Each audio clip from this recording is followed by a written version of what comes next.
ఓం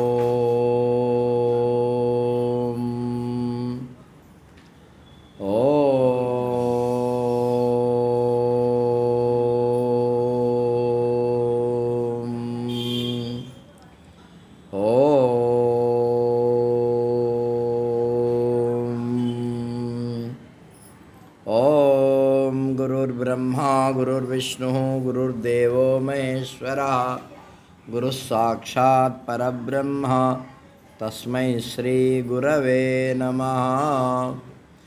దత్తాత్రేయ సమారంభాం రమణాచార్య మధ్యమాం సత్యానందర్షి పర్యంతాం వందే గురు పరంపరాం. అపార సచ్చిసుఖవారిరాసేః యస్యోర్మిమాత్రం భువనం సమస్తం గుహాహితం తం రమణం గవీరం చింతావిహీనం హృది చింతయామి. త్వత్పాదాంబుజమర్చయామి పరమం త్వాం చింతయామ్యన్వహం త్వామీశం శరణం వ్రజామి వచసా త్వామేవ యాచే విభో. వీక్షాం మే దిశ చాక్షుషీం సకరుణాం దివ్యైశ్చిరం ప్రార్థితాం. శంభో లోకగురో మదీయమనసః సౌఖ్యోపదేశం కురు. ఓం స్వస్తి న ఇంద్రో వృద్ధశ్రవాः స్వస్తి న పూషా విశ్వవేదాः స్వస్తి నస్తార్క్ష్యో అరిష్టనేమిः స్వస్తి నో బృహస్పతిర్దదాతు. ఓం సద్గురుదేవుల చరణారవిందాలకు ప్రణామాలు అర్పిస్తూ ముంబై ప్రభాదేవి శ్రీ సత్యానంద మహర్షి భక్త మండలిలో మనం శ్రావణ మాసం కార్యక్రమాన్ని జరుపుకుంటున్నాం. ఇవాళ 7వ రోజు. పూజ్య శ్రీ శ్రీహరి తీర్థ స్వాముల వారికి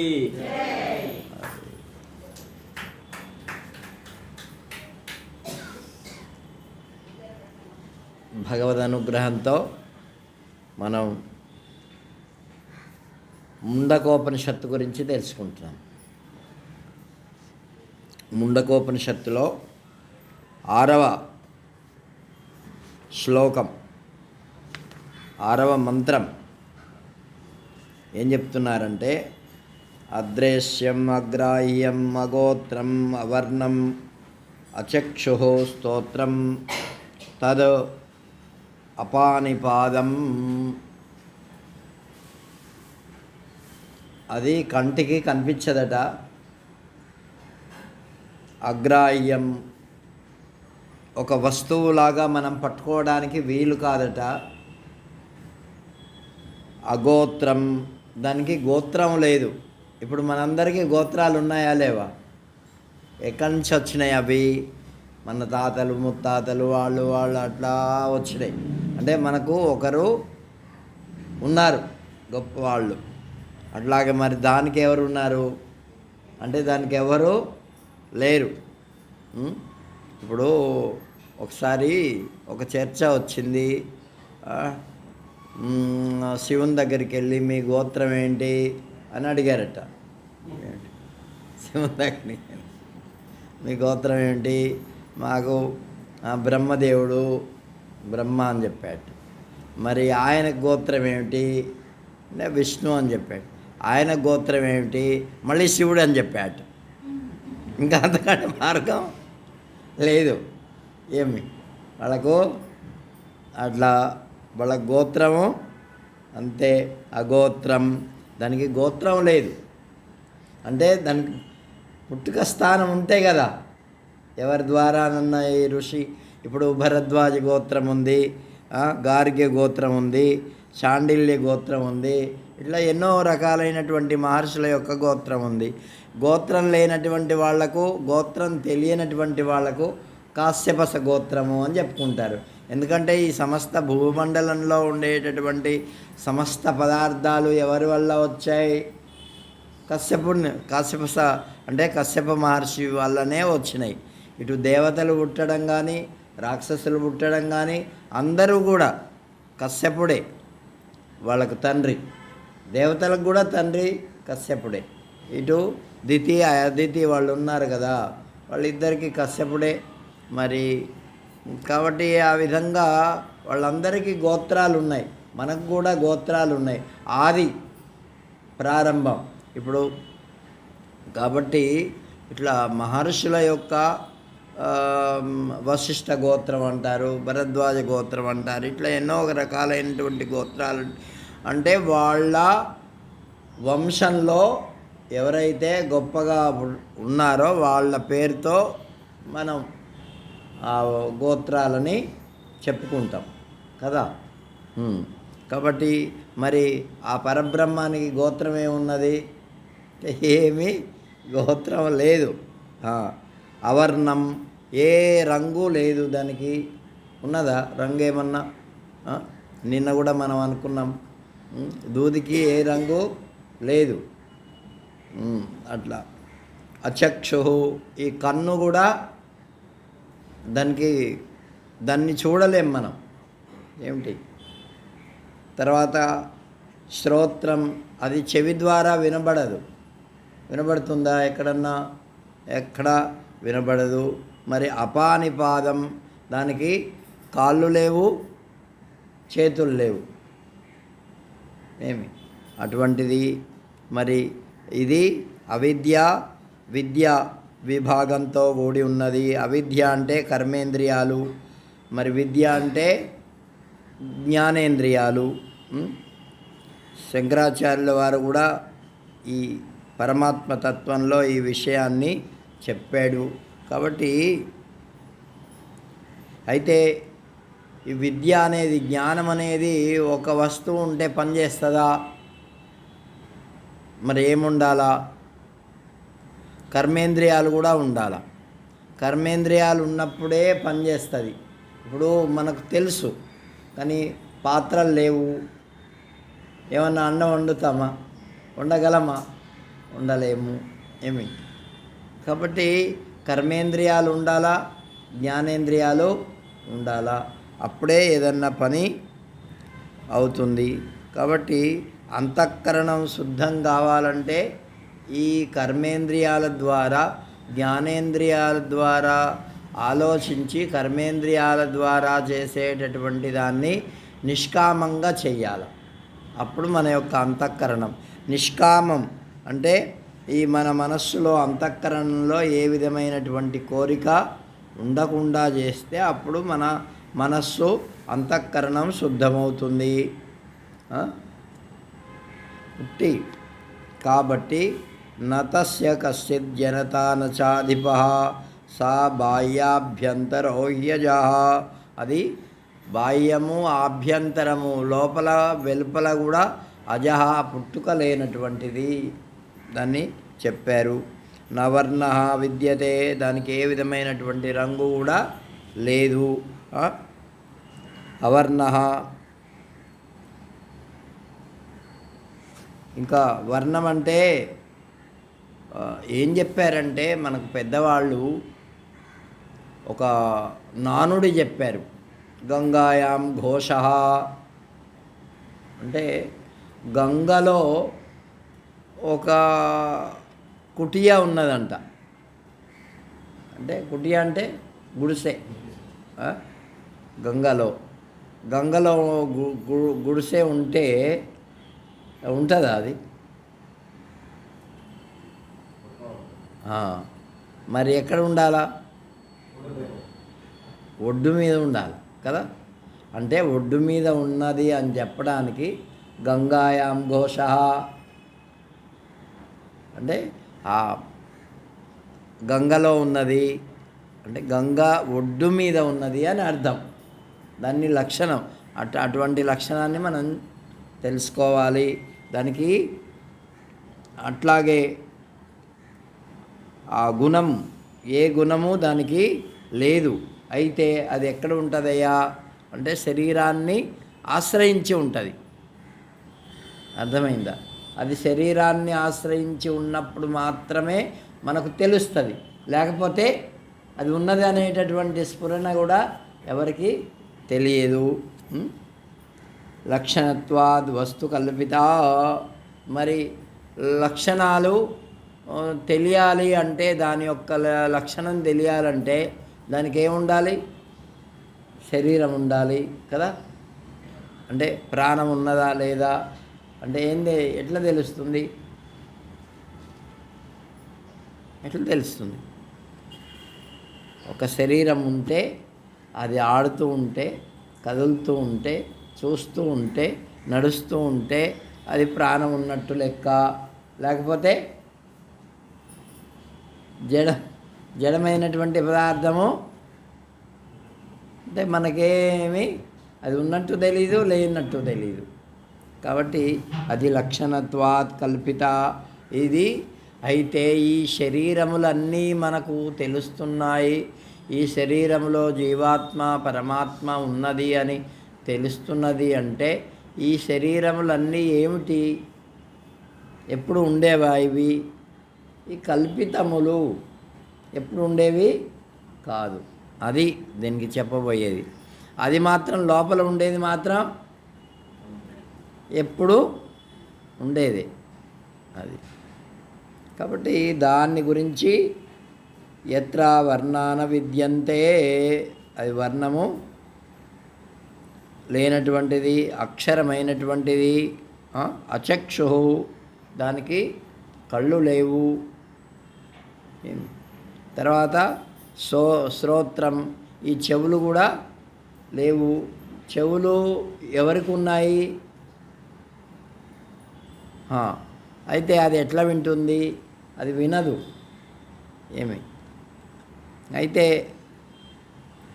తదపానిపాదం, ఈ చేతులు కాళ్ళు కూడా దానికి లేవు. ఎప్పుడు ఉంటాయి? శరీరం వచ్చినప్పుడు ఉంటాయి. అది అచక్షు.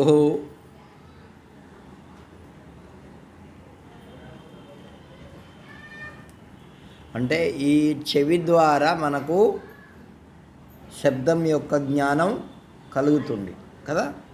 మరి ఆ కళ్ళ ద్వారా రూపం యొక్క జ్ఞానం కలుగుతుంది. అయితే ఆ పరమాత్మకు ఈ చెవులు లేకుండానే జ్ఞానం కలుగుతుంది. ఈ కళ్ళు లేకుండానే రూపాన్ని చూడగలుగుతుంది. కానీ బాహ్యంగా అది చెప్పలేదు. ఇప్పుడు మనకు శరీరం ఉంది, మనం ఈ కన్ను ద్వారా చూస్తున్నాము, మనం చెప్పగలుగుతున్నాం కదా. అది కాబట్టి స యః సర్వజ్ఞః సర్వ ఇతి యస్య జ్ఞానమయం తపః. కాబట్టి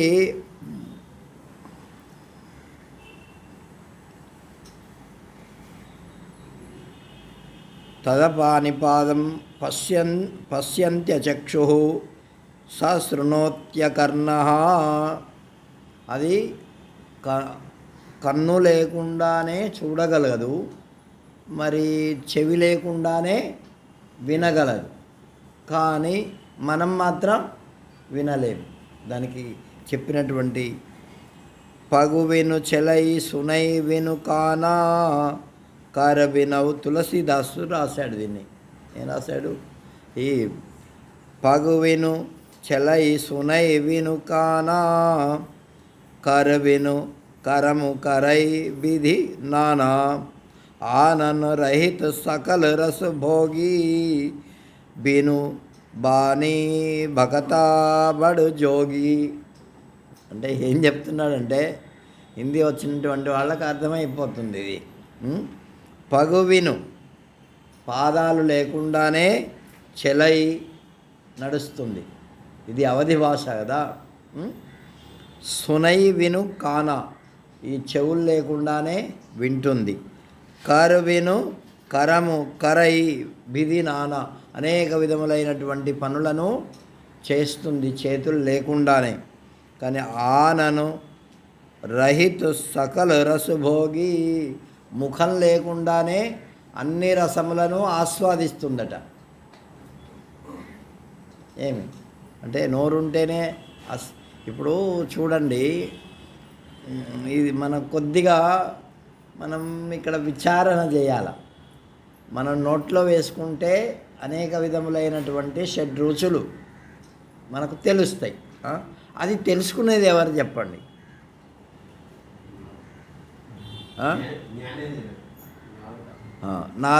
నాలుక తెలుసుకుంటుందా? జ్ఞానేంద్రియం తెలుసుకుంటుందా? జ్ఞానేంద్రియానికి కూడా ఏదో ఒక చైతన్యం ఉంటేనే తెలుసుకుంటుంది, లేకపోతే కదా.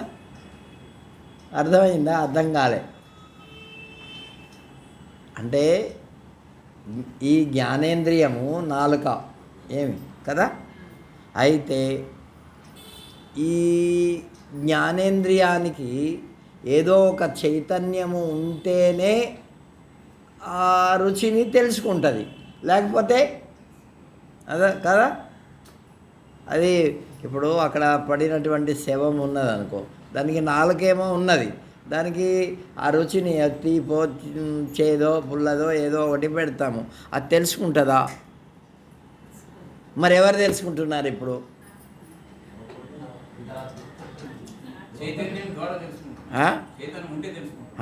చైతన్యం ఉంటేనే ఈ నాలుక తెలుసుకుంటుంది, చెప్తుంది ఇటువంటిది చేదు పుల. అదే చెప్తున్నారు. నన్ను రహిత సకల రసభోగి అంటే ముఖం లేకుండానే అన్ని రసములను ఆస్వాదిస్తుందట అది. కాబట్టి బీను బాణి భగతా బడు జోగి, ఇది వాణి అంటే మాటలు, ఈ అంటే ముఖం లేకుండానే నోరు లేకుండానే అది అనేకమైన మాటలను మాట్లాడుతుంది, అది చెప్పింది ఇక్కడ. కాబట్టి త్వకు విను పరసు నయను విను దేఖా అంటే ఈ చర్మం లేకుండానే స్పర్శ జ్ఞానం తెలుసుకుంటుందట. తర్వాత నయను కళ్ళు లేకుండానే అది రూపాన్ని చూస్తుందట. గయై ఘ్రాను విను బాసు అశేష అట్లాగే ముక్కు లేకుండానే అది వాసన చూస్తుంది. ఆసు సభు భాతి అలౌకిక కరణి మహిమా జాసు జాయి నహి భరణి, ఈ మహిమను ఎవ్వరూ చెప్పలేరట, దాని యొక్క మహిమను, అంత గొప్ప మహిమ. కాబట్టి అపానిపాదం అచక్షు స్తోత్రం, ఇప్పుడు అర్థమైందా?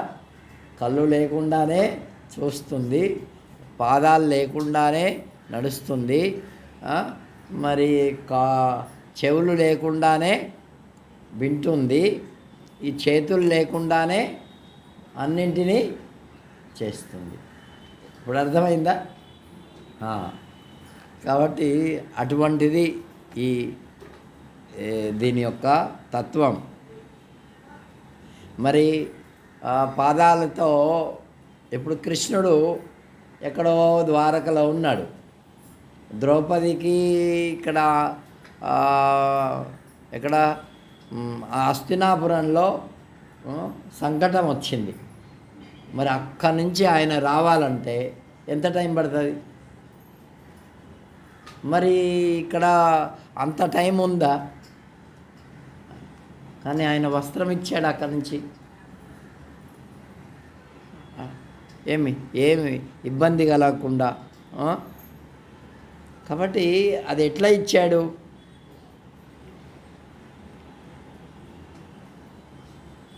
ఏదన్నా పెద్ద కర్మాగారంలో తయారు చేశాడా? అంత పెద్దవాడు తీస్తుంటే వస్తానే ఉందంట. అది కూడా ఆశ్చర్యం కదా. ఎంత వస్తున్నదంటే ఎంత ఇంత అని కాదు, వాడు అలసిపోయేదాకా తీస్తూనే ఉన్నాడు, అయినా వస్తూనే ఉంది. అది ఎట్లా వచ్చింది? ఏమైనా పెద్ద మిల్లులో తయారు చేశాడా? అప్పటికప్పుడు అంటే అప్పటికప్పుడు తయారు చేసేది కాదు.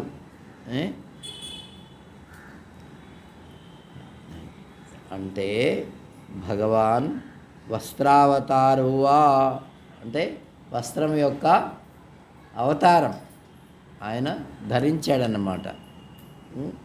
కాబట్టి ఆయన ప్రతీయమానుడైపోయాడు. ఈయన వెళ్ళడము లేదు, ఇవ్వడము లేదు, కానీ ఆయనకు అక్కడ ఆమెకు అవమానం కలగకుండా రక్షింపబడింది. అది ఎలాగంటే అవయవములు లేకుండానే అది చేయగలిగినటువంటి శక్తి సామర్థ్యము కలిగినటువంటిది అది. కాబట్టి అనేజదేకం మనసోజవీయో నైనద్దేవా ఆప్నువన్ పూర్వమర్షం. ఈశావాస్యోపనిషత్తులో ఒక విషయం చెప్పబడి ఉంది. ఏమిటి?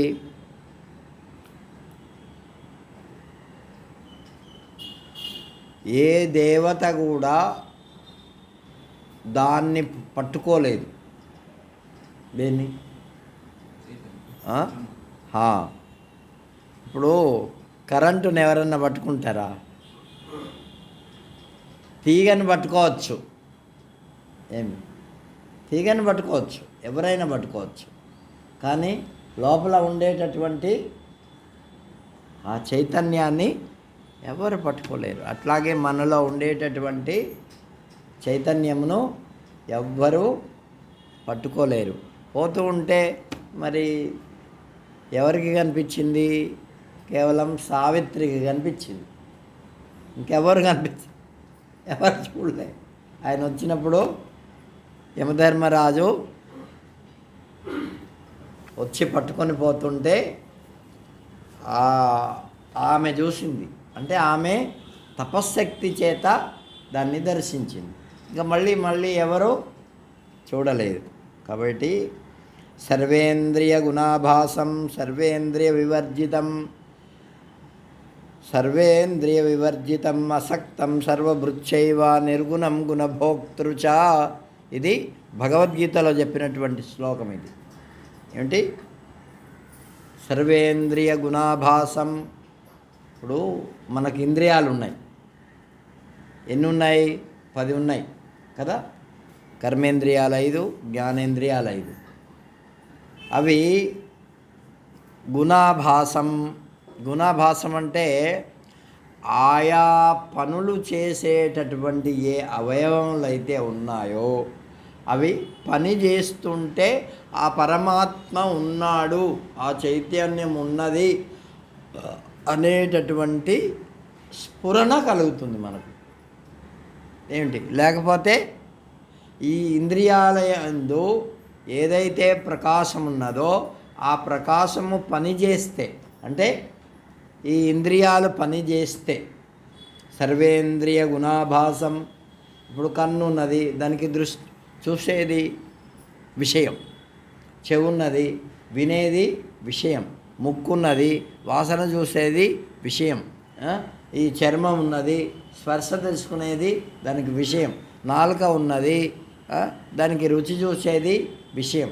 ఇవన్నీ ఈ గుణములు ప్రకాశిస్తూ ఉంటే ఆ పరమాత్మ దాంట్లో ఉన్నాడు అని నిర్ధారణ చేసుకుంటాం. లేకపోతే ఇవి పని చేయకపోతే ఏమిటి? వాన్ని ఏమంటావు? కాబట్టి అది అందుకే సర్వేంద్రియ గుణాభాసం సర్వేంద్రియ వివర్జితం. మరి ఇంద్రియములు లేకుండా ఉండేటటువంటిది. అది చాలా చిత్రమైన విషయం చెప్పాడు ఇక్కడ. అసక్తం సర్వభృచ్చైవ. మరి ఎలా ఉన్నాడు ఆయన? వీటిల్లో ఉంటూ అన్నీ చేస్తూ కూడా ఏ విషయం మీద ఆసక్తి ఆయనకు లేదు.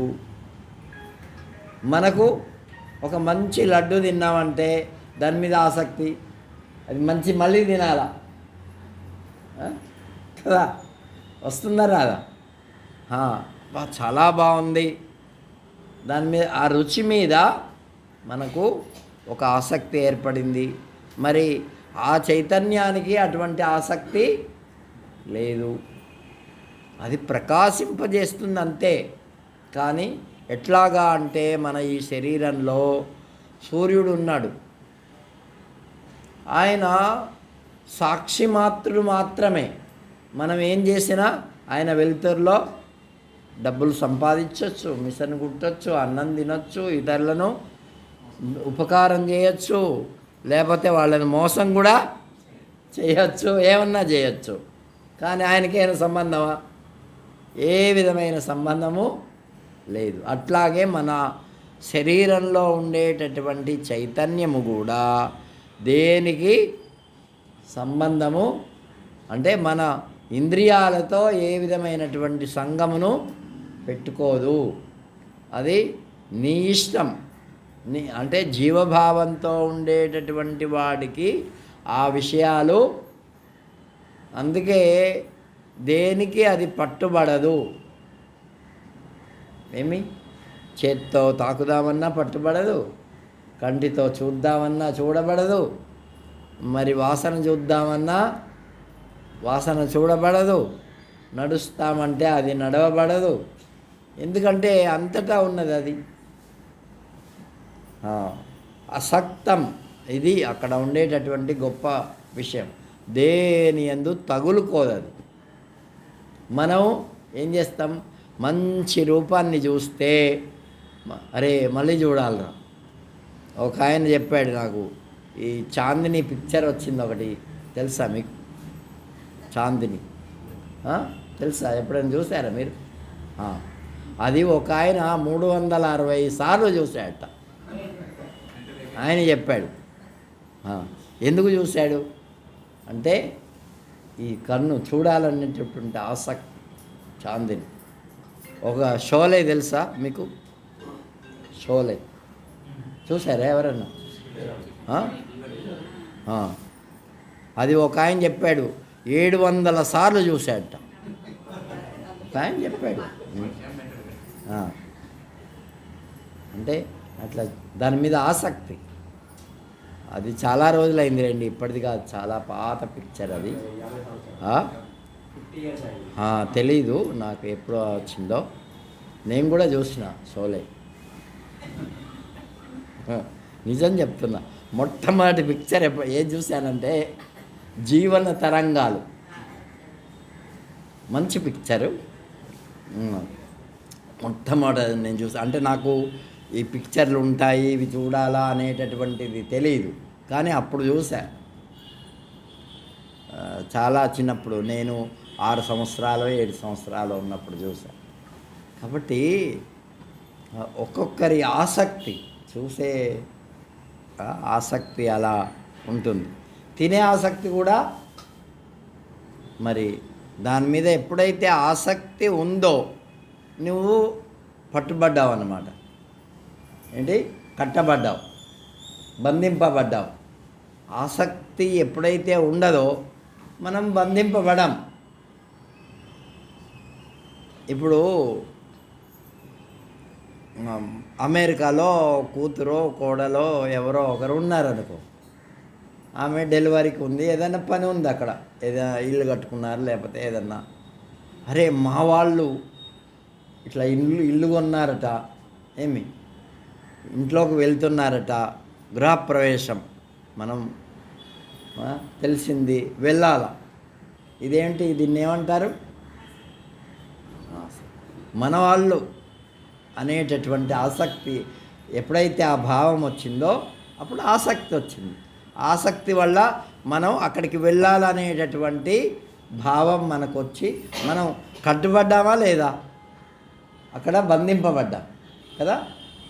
లేకపోతే ఈ బంధనం అనేది ప్రతి వాళ్ళు ఏదో ఒక దాని చేత కట్టబడుతూ ఉంటారు. ఏమి మా వాళ్ళకి ఇదైతే నేను అప్పుడు ఫ్రీ అయిపోతా, అంతదాకా ఇవాళ ఒకరు అంటున్నారు, నా కూతురుకు పెళ్ళి అయిపోతే నేను ఫ్రీ అయిపోతా. ఏదొస్తాడో తెలియదు అప్పుడు సంగతి అది. అంటే అప్పటిదాకా దేంతో కట్టబడ్డాడు చెప్పండి? తాళ్ళు ఏమన్నా ఉన్నాయా? తాళ్ళు ఏం లేవు, అయినా కూడా కట్టబడ్డాడు మానవుడు. ఇది అన్నమాట. కాబట్టి ఈ ఆసక్తి అనేటటువంటిది మానవుణ్ణి బంధిస్తుంది. ఇది చాలా అంటే ఈ తాళ్ళు లేకుండానే ఏమన్నా యమధర్మరాజు ఏమన్నా తాళ్ళు తీసుకొచ్చి ఎవరన్నా తీసిపోతున్నాడా అంటే కాదట. ఎవడి తాడు వాడే తయారు చేసుకొని ఉన్నాడు. అది కాబట్టి ఇట్లా ఈ ఆసక్తి అనేది మానవుణ్ణి అసక్తం సర్వభృత్యైవ ఏమిటి ఈ ఆసక్తి లేనటువంటిది ఏదైతే ఉన్నదో అది పరమాత్మ యొక్క తత్వము. సర్వభృత్ ఈ సమస్తమును ధరించి ఉన్నదట అది. అయినా కూడా దేని యందు ఆసక్తి లేదు. నిర్గుణం గుణభోక్తృచ నిర్గుణుడై ఉండి గుణాలను ఆస్వాదిస్తున్నది. కాబట్టి ఈ విధంగా సర్వేంద్రియ గుణాభాసం సర్వేంద్రియ వివర్జితం అసక్తం సర్వభృత్యైవ నిర్గుణం గుణభోక్తృచ. కాబట్టి ఈ విధంగా వాడి సంస్కారాన్ని బట్టి వాడు నిత్యం విభుం సర్వగతం సుసూక్ష్మం. అది ఎటువంటిది అంటే నిత్యం, ఒకసారి ఉండి ఒకసారి పోయేది కాదు. విభుం అన్నింటికీ సర్వాధిష్టానమైనటువంటిది. తర్వాత సర్వగతం అన్నింటి యందు వ్యాపించి ఉన్నటువంటిది. ఇక్కడ ఉన్నది అక్కడ లేదు అని చెప్పడానికి వీల్లేనటువంటిది సర్వగతం. తర్వాత సుసూక్ష్మం. సుసూక్ష్మం ఏమంటున్నాడు? అన్నిటికంటే సూక్ష్మమైనటువంటిది. ఎందుకు అంటే ఈ కంటి ద్వారా చూడబడేది కాదు. నేను మొన్ననే అనుకున్నాం మనం సూక్ష్మం ఎలాంటిది అని. కాబట్టి ఈ విధంగా సూక్ష్మమైనటువంటి స్వరూపాన్ని మనం తెలుసుకోవాలి. అందుకే అత్యంత సూక్ష్మం పరమాత్మతత్వం నస్థూల దృష్ట్యా ప్రతివత్వమరాసి అని ఉపనిషత్తు చెప్పింది. ఆ జ్ఞానం అనేటటువంటిది దాని ద్వారా మనం తెలుసుకోగలుగుతాం. ఈ ఇంద్రియాల చేత అది తెలియబడదు. ఇంద్రియములు అక్కడికి పోయిన తర్వాత జడమేనా? ఇప్పుడు ఈ ఇంద్రియము ఇప్పుడు రుచే అనుకోండి, శబ్దం యొక్క జ్ఞానము మనకెప్పుడు కలుగుతుంది? ఆ శబ్దం ఇక్కడికి వచ్చి దీంట్లో పడిన తర్వాత దానికి ఏమన్నా రూపం ఉన్నదా శబ్దానికి? చూడండి, మన ఇప్పుడు నేను మాట్లాడుతున్నా, ఏదన్నా వచ్చి మీ చెవిలో దూరిందా? ఏదన్నా వైర్ ఉందా? కనెక్షన్ ఏమున్నది? ఏం లేదు. మరి అది ఎట్లా వినబడుతున్నది అంటే వాయువు ద్వారా వినబడుతున్నది. వాయువు కూడా ఏమిటి? వాయువు కూడా రూపం ఉన్నదా వాయువుకి? వాయువుకు లేదు కదా. మరి కర్ణభేరి, మన లోపల ఒక కర్ణభేరి ఉందట. ఆ కర్ణభేరికి వచ్చి ఈ శబ్దం యొక్క తరంగంలో దానికి కొడతాయట. కొట్టినప్పుడు అది ఏం మాట్లాడుతున్నాడనేటటువంటిది మనకు తెలుస్తుందట. ఇది కూడా గొప్ప సైన్సే. దీన్ని తెలుసుకున్నవాడు ఇప్పటికీ ఎవరు ఏదో సైన్సులు అన్నీ తెలుసుకుంటున్నారు కానీ ఇప్పుడు ఒకవేళ చెవిని బాగు చేసేది ఒకవేళ అయితే ఏం వినబడకుండా ఉండేటటువంటి దాన్ని వినబడేటట్టుగా ఎవడన్నా చేశాడా ఇంతవరకు? ఏమండి చేశాడా? ఏ డాక్టర్ అన్నా చేశాడా? ఎంత వైజ్ఞానికుడైనా సరే మీ కన్ను కనబడదు, కనబడేటట్టు ఎవరన్నా చేశారా? ఆ శక్తి లోపల లేకపోతే ఏమిటి? ఎవ్వరు వాడు ఏం చెప్తాడు? నీ నరాలు వీక్ అయిపోయినాయి ఇంతవరకే చెప్తాడు, అంతేగాని నీ లోపల ఆత్మ లేదని చెప్పాడు.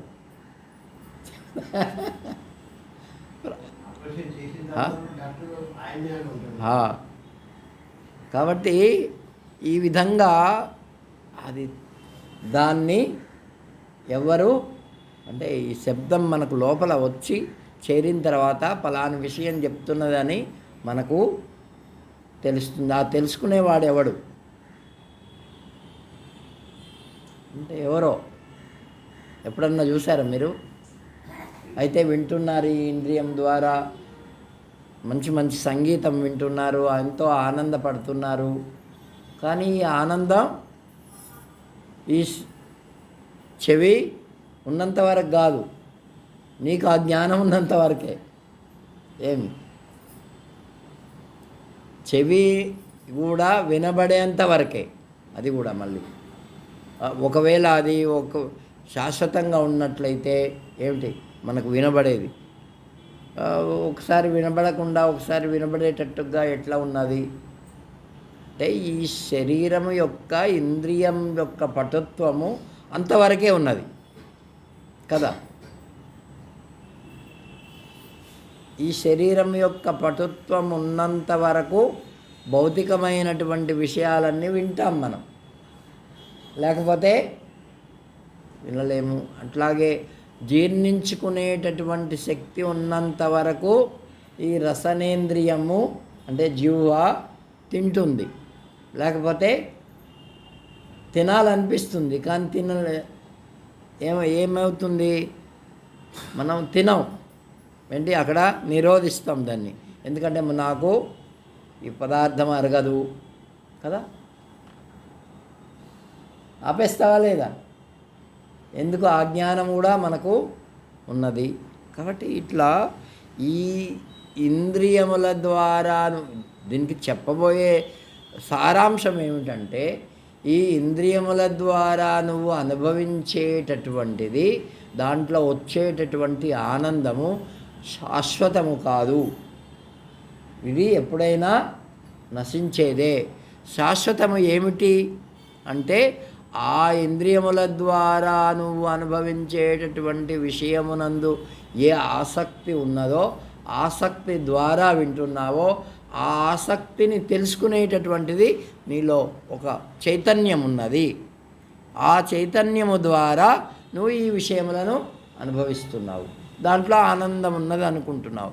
నిజంగా ఈ ఇంద్రియముల నీకు ఆనందమును ఇవ్వటం లేదు.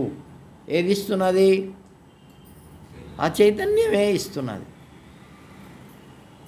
కాబట్టి అటువంటి చైతన్యము అది కనిపించేది కాదు. ఇది దీనికి సారాంశం.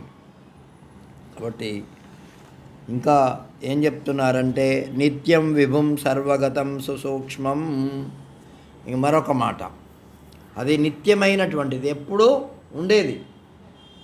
ఇప్పుడు చూడండి, బొంబాయిలో కరెంటు పోదు కదా, అదే మన ఊర్లల్లో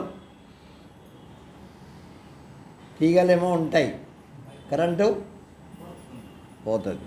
ఏం అంటే ఇది నిత్యం.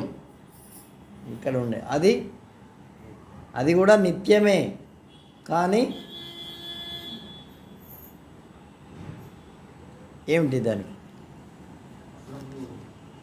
అదే మరి అంటే ఆ శక్తి అనేది తీసేస్తాడు. అది నిత్యం కాదు, ఇది నిత్యం.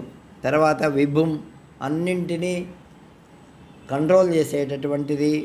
సర్వగతం, ఇప్పుడు సర్వగతం ఉన్నదనుకోండి, అది అంతటా వ్యాపించి ఉన్నది, ఎట్లా తెలియాలా?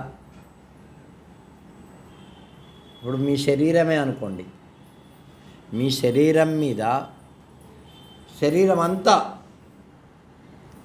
ఎక్కడైతే మీకు ఏదన్నా చిన్నది పురుగో లేకపోతే కీటకమో లేకపోతే చిన్న ఏదో చీమ కంటే కూడా సన్నగా ఉండే ఉన్నాయి, ఇంకా దోమలు కాదు, దోమలు ఇంకా పెద్దగా ఉంటాయి కదా. అవును, ఇవాళ దోమలు కనిపించినాయి నాకు రాత్రి, నిద్ర పట్టలే, వీళ్ళన్నీ కుట్టేసినాయి. ఎందుకు వచ్చినాయో తెలియదు ఇక్కడికి. కాబట్టి దోమలు అనేసరికి జ్ఞాపకం వచ్చింది శరీరము. కాబట్టి ఈ మన శరీరం యొక్క చర్మం ఉన్నదే, అది సర్వగతం. చూడండి, మీకు ఎక్కడ చిన్నది పాకినా కూడా మీకు వెంటనే జ్ఞానం వస్తుందా రాదా? ఎవరు తెలుసుకుంటున్నారు చెప్పండి? అంటే సర్వగతం అనేదానికి మీకు ఎక్కడ ఏది చిన్నగా కనిపించినా కూడా అది తెలిసిపోతుంది. చీమ దోమే కాదు, మన శరీరంలో ఏదైనా చిన్న కురుపు పుట్టినా కూడా వెంటనే మీకు తెలిసిపోతుంది. సర్వగతం, ఇప్పుడు మన శరీరమే సర్వగతం, అంతటా వ్యాపించి ఉన్నది అటువంటిది అన్నమాట.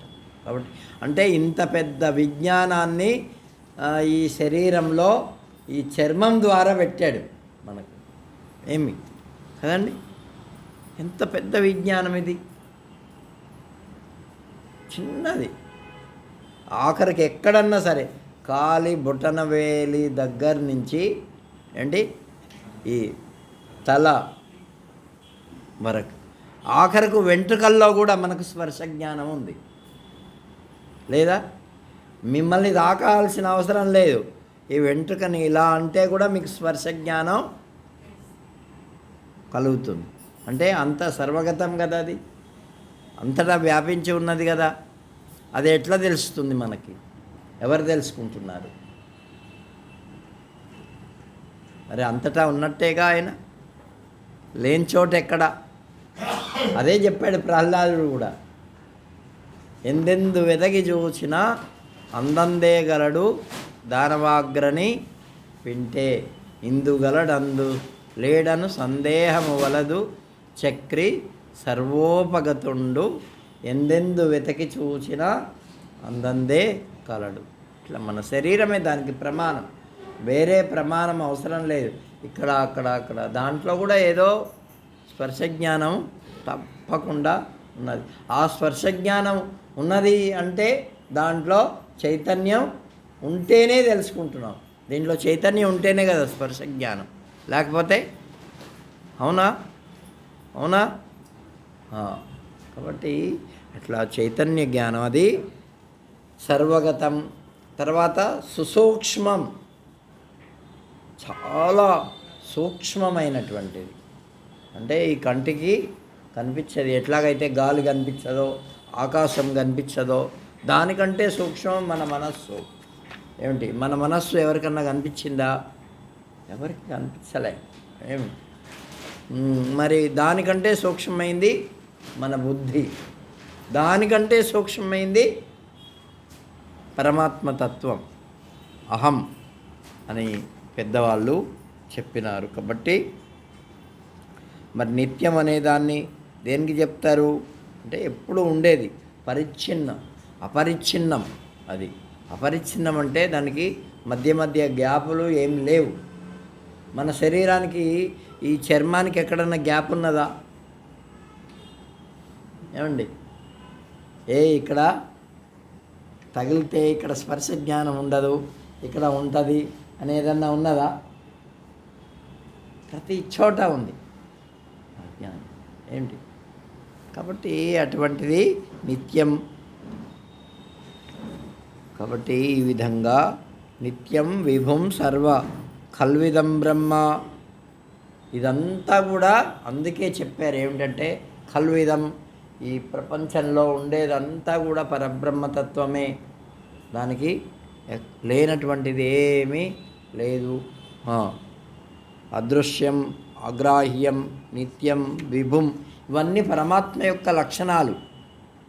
ఏంటి ఇవి ఎక్కడ చెప్పారు? ముండకోపనిషత్తులో పరమాత్మ యొక్క తత్వాన్ని చెప్తున్నాడు. ఒక్క విజ్ఞానము ద్వారా సర్వ విజ్ఞానము కలుగుతుంది, ఎట్లా కలుగుతుంది అని అడిగేటటువంటి ప్రశ్నకు ఈయన చెప్తున్నాడు సమాధానం. ఏంటి ఏం ప్రశ్న అది? ఒక్కటి తెలుసుకుంటే అన్నీ. కాబట్టి కన్ను ఒక్కటి తెలుసుకున్నాం అనుకో ఇక అన్నీ తెలుస్తాయిగా. చర్మం ఒక్కటి తెలుసుకున్నాం అనుకో అన్నీ తెలుస్తాయిగా.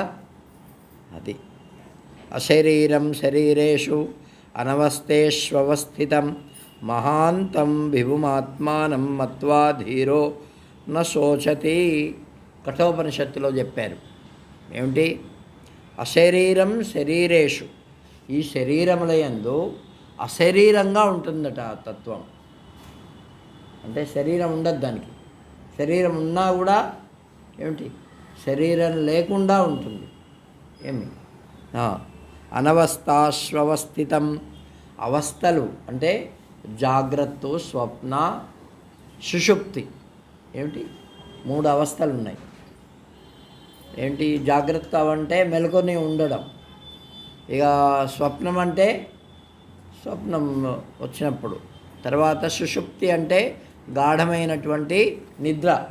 నిద్రలో కూడా ఇది ఉన్నది, ఉంటేనే కదా మళ్ళీ మనకు మెలకు వస్తున్నది, లేకపోతే ఏం, అది అప్పుడు ఉన్నది. ఈ 3 అవస్థల యందు అది ఉన్నది. లేకపోతే ఒక అవస్థలో ఉండి ఒక అవస్థలో లేకపోతే అది ఎప్పుడు ఉన్నట్టు కాదుగా. కాబట్టి మహాంతం, ఇది మహాన్, ఇంత అని చెప్పడానికి వీలైనటువంటిది.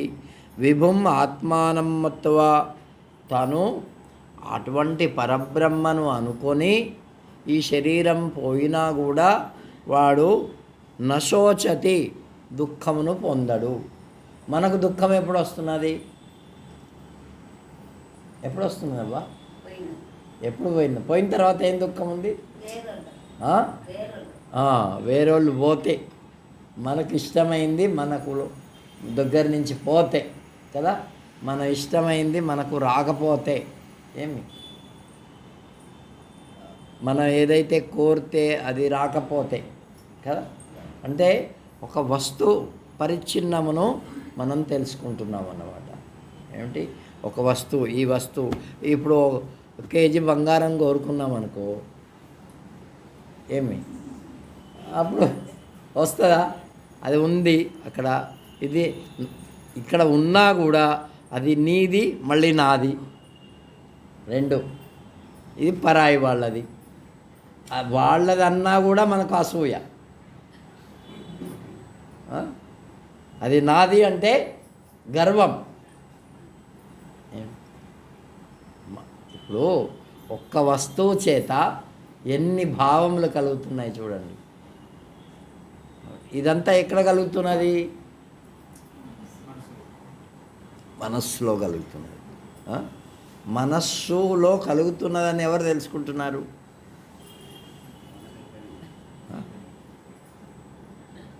అంటే మనస్సులో కలుగుతున్నదని బుద్ధి తెలుసుకుంటుంది. ఏం తెలుసుకుంటుంది? బుద్ధి. ఆ బుద్ధి వివేచన చేస్తుంది అన్నమాట, ఎవరికి కలుగుతున్నది అనేటటువంటి. ఆ బుద్ధి నాకు ఇటువంటి భావన, ఇవాళ నాకు బాగలేదు లేకపోతే బాగున్నది అంటే ఆ బుద్ధిని తెలుసుకునేటటువంటిది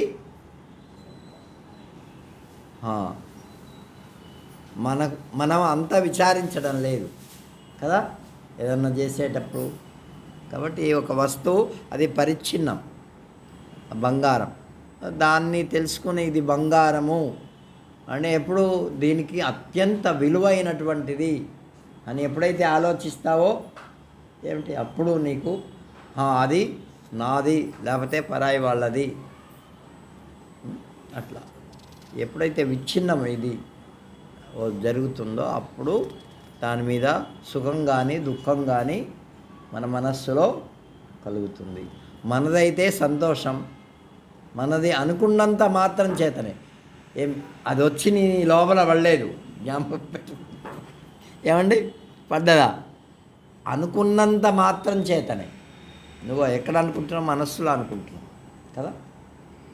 అనుకున్నంత అయితే ఈ అనుకోవడం నాది కాదు, నాది అవును అనుకోవడం, అనుకున్నంత మాత్రం, అంటే నాది అనుకున్నంత మాత్రం చేత సుఖం, అది నాది కాదు పరాయి వాళ్ళది అన్నంత మాత్రం చేత దాని మీద నీకు ఆసక్తి లేదు. ఇక ఇది నీ శత్రువులది అంటే మరొక భావం కలుగుతుంది కదా.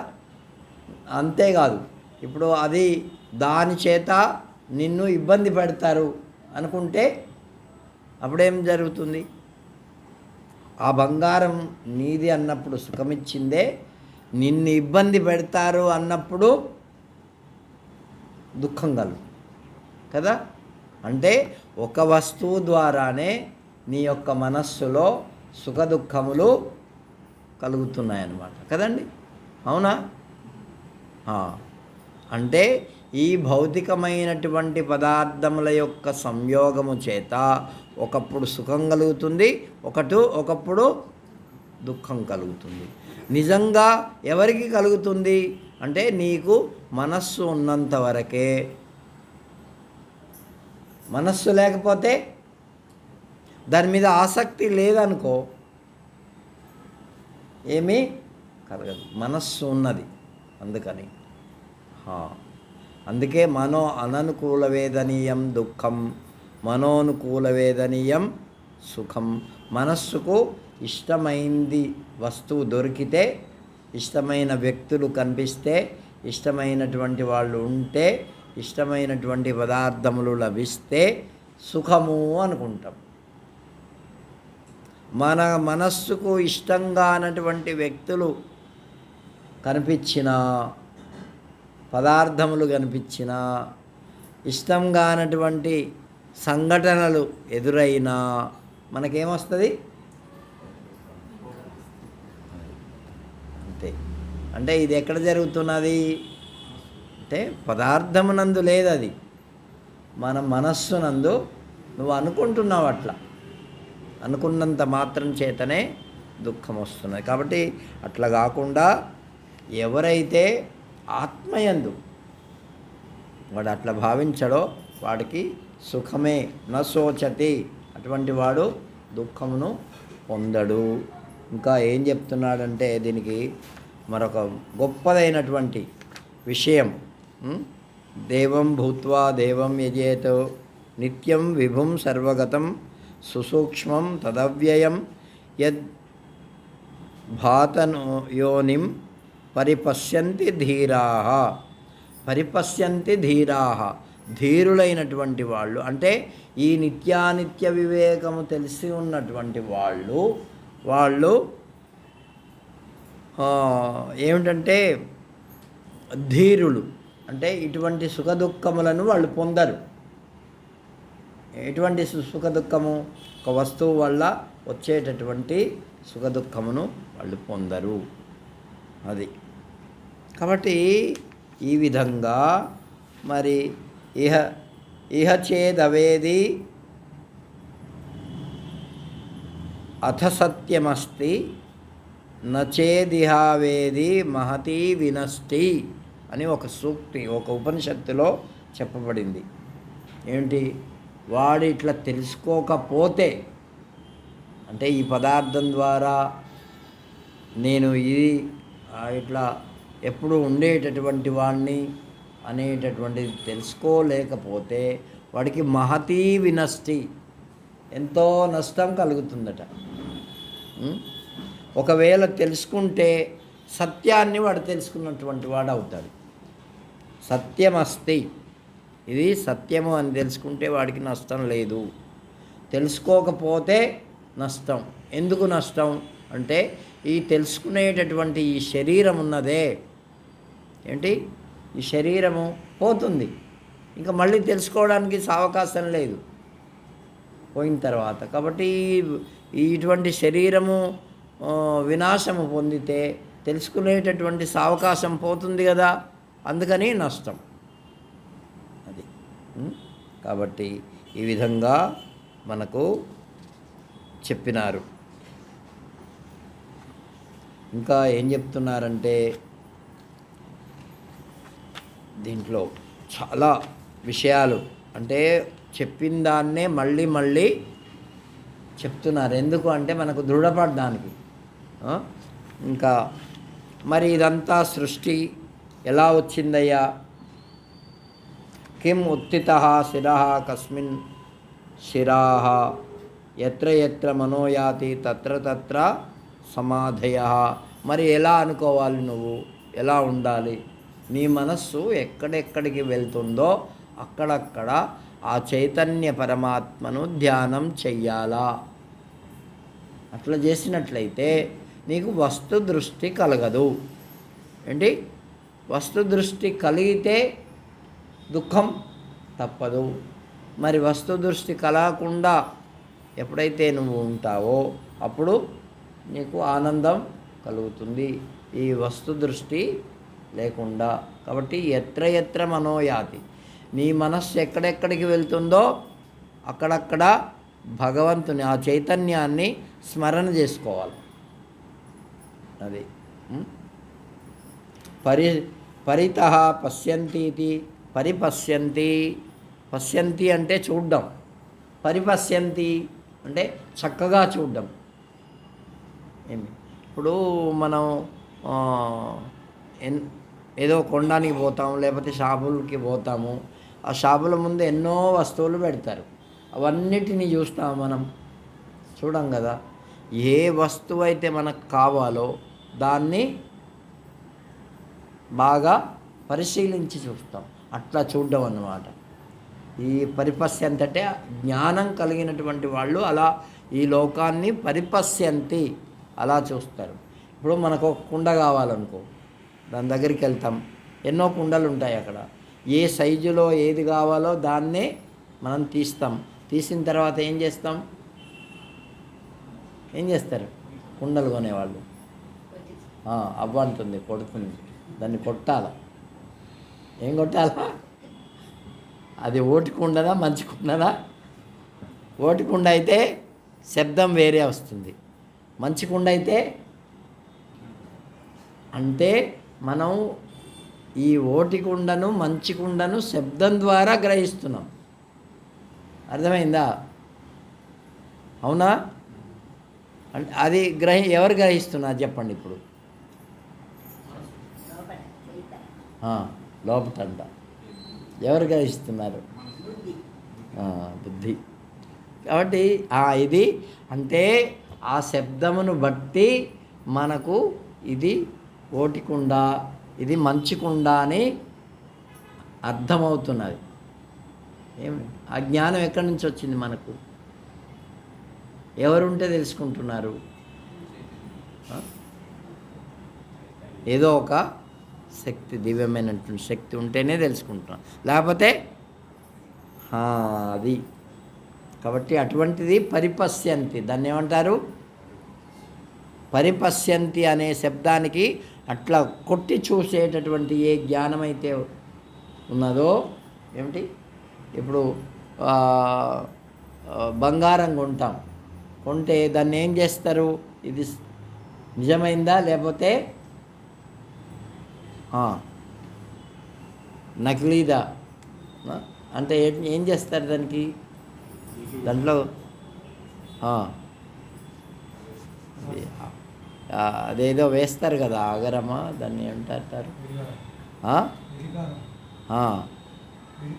ఎల్కారం వేసి దాంట్లో చూస్తే ఇట్లా రుద్దితే ఆ రుద్దినటువంటి చోట బయట ఎటువంటి మెరుగు ఉన్నదో లోపల కూడా అటువంటి మెరుగు ఉంటే బంగారం, లేకపోతే నకిలీ కదండి. అటువంటి జ్ఞానం కలిగేది ఎవరి ద్వారా? మనకు లోపల ఆ చైతన్యం ఉంటేనే కలుగుతుంది. అట్లా చూసేటటువంటి దాన్ని ఏమంటారు? పరిపశ్యంతి.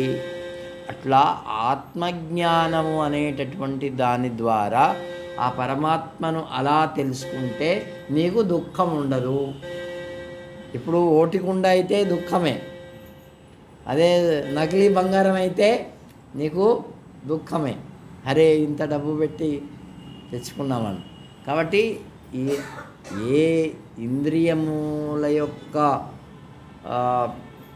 పరాకాష్ఠలో ఆ చైతన్యం ఉన్నదో దాన్ని తెలుసుకున్న తర్వాత ఈ ఇంద్రియములు, ఈ శరీరము, ఇవన్నీ కూడా వీటి మీద అభిమానం ఉండదు.